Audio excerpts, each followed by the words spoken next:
Deci ok, fraților. Aparent, deci am luat de fapt 5 stack-uri de Oak Leaves.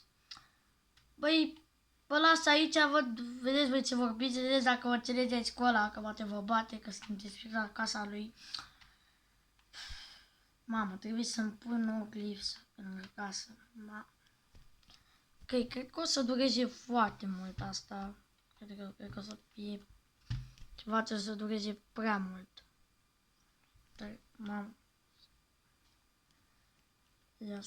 Mamă, că încerc eu să pun și o să vă arăt la final cum a ieșit toată treaba asta.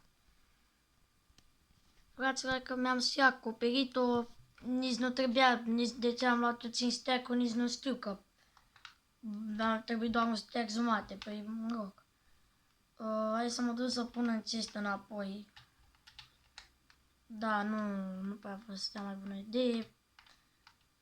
Chiar nu știu de ce am luat atâtea stack-uri, pe bune. Ciudat, să-i din partea mea, ciudat. Stai, bro, am mai luat-o din asta de apă. De furat. Am mai luat o găleată de apă din greșeală. Ei, lasă așa. Ok, acum trebuie să umplu și cu apă tot ce e pe acolo. Toată nebunia aceea. Frate, mie măcar nu merge. Uite și tu cum arată casa mea acum, din păcate. Bă, oricum las-o așa, poate ajută. Acum, sincer, aș vrea să strâng lemn, am mai zis, bă, dar, mama, până trică de apa asta, eu uită, așa.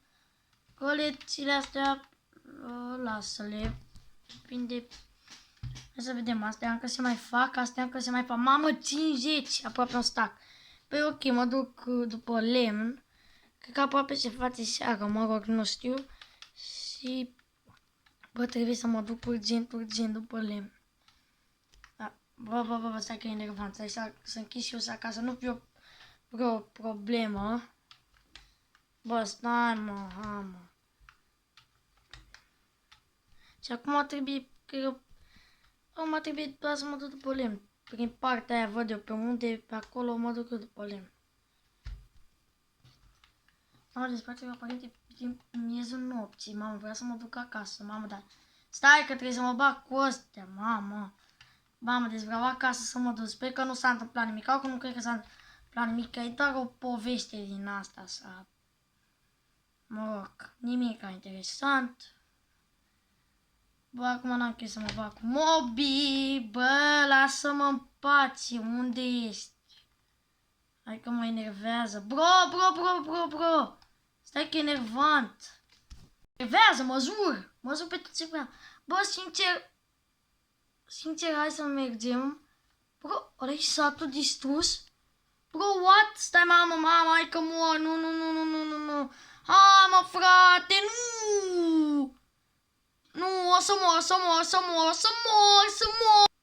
Deci, fraților, am plecat parcă nici 5 minute, cred că, 10 minute de la casa mea. Bro, uite cum arată satul, casa mea, sat. Bă, nu e enervantă treaba asta. Bă, lasă-mă. Uite pe toți bandiții aici. Bă, mamă.